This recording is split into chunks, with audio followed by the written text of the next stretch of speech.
भाइयों बहनों, मेरी मुस्लिम महिलाएं बहनें, उनको मैं आज लाल किले से विश्वास दिलाना चाहता हूं। 3 तलाक की कुरीति ने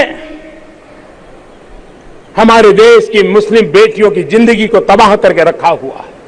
आपको वो जलाने वाले खानदानों के केस नहीं पता कि हिंदुस्तान ही की सरजमीन पर जो है कई खानदानों के अंदर जला दिया जाता है औरतों को? क्या मुसलमान मुआशरे में जलाने का कोई एक बहू के जलने का या औरत के जलाने का कोई एक केस मौजूद है?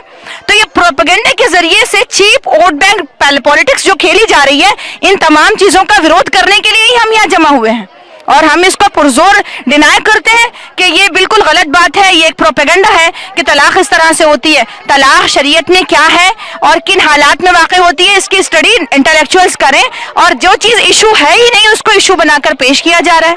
तो ये खुल्लम खुल्ला साफ दिखाई दे रहा है कि पॉलिटिक्स के सिवा कुछ भी नहीं है। मेरा सवाल ये है कि हुकूमत चाहती है कि खवातीन को प्रोटेक्शन देना चाहती है, तो उनको ईंटें ढोने वाली, पत्थर उठाने वाली, रोड बनाने वाली मजदूर औरतें दिखाई नहीं देती। शराब पीकर जो शोहर अपनी बीवियों को मारते हैं, पिटने वाली वो औरतें दिखाई नहीं देती। कोर्ट के पास दहलीज पर बैठकर लोग अपने हुकूक के लिए जो है जंग करते हैं, वो औरतें दिखाई नहीं देती। उन्हें नजीब की माँ की आहें सुनाई नहीं देती और ऐसी पॉलिटिक्स खेली जा रही है। वजह समझिए कि तलाक क्यों है, तो तलाक इसलिए हुई है कि नौजवान नस्ल ने शराब पीकर तलाक दिया होगा, नौजवान ने बेरोजगारी के टेंशन में तलाक दिया होगा। इन मसाइल को हल करें। भारत में वादा किया गया था सप्ताह में चढ़ने से पहले कि हिंदुस्तान के हर एक माशी मसाइल को हल करेंगे, और जिनको तलाक नहीं मिला है वो भी इस दबाव में गुजारा कर रही है।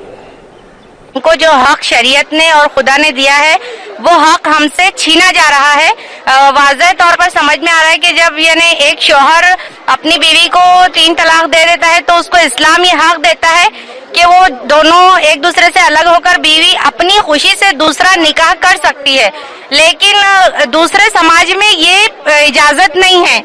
यानी वो शौहर ना तो बीवी को तलाक देता है और ना तो वो बीवी दूसरा निकाह कर सकती है और वो एक ही आदमी के बंधन में हमेशा मरते दम तक के लिए बंध जाती है। इसकी मिसाल मैं आपको दे सकती हूँ। जसोदा बीन बहन हमारी, जो 22 लाख बहनें हैं कि जिन्हें ना उनके शौहर तलाक देकर अलग करते हैं और ना उन्हें अपने साथ में रखते हैं। ये तलाक हमारे यहाँ होती ही तब है जब आपका अपनी वाइफ के साथ किसी सूरत गुजारा नहीं हो सक रहा है, तो बजाय इसके कि आप उसको गोली मार दें, आप उसको अपनी लाइफ से निकाल दीजिए।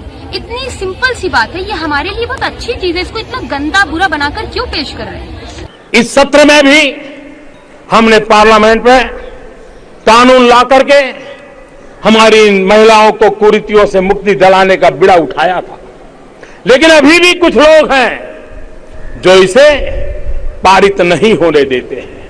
लेकिन मैं मेरे देश की इन पीड़ित माताओं बहनों को, मेरी मुस्लिम बेटियों को मैं विश्वास दिलाता हूं कि मैं उनके न्याय के लिए, उनके हक के लिए करने में कुछ भी कमी नहीं रखूंगा। मुझे अपने कुरान पर और अपनी शरीयत पर और मुस्लिम पर्सनल लॉ पे पूरा यकीन है कि इससे बेहतर कोई कानून औरतों को हुकूक दिला ही नहीं सकता। जब इससे बेहतर कोई हो ही नहीं सकता तो आप क्यों हमारे लिए कोई कानून ला रहे हैं? हमने तो नहीं मांग की इसकी, फिर हम क्यों चाहे इसको? इसलिए मैं ये ट्रिपल तलाक बिल को दिल से मुखालिफत करती हूँ इसकी, और मैं सरकार को कहती हूँ कि हमें नहीं चाहिए ये। हमें मुस्लिम पर्सनल लॉ, हमारी शरीयत और हमारे कुरान के कायदे मंजूर है। और मैं आपकी आशा आकांक्षाओं को पूर्ण करके रहूंगा। इस्लाम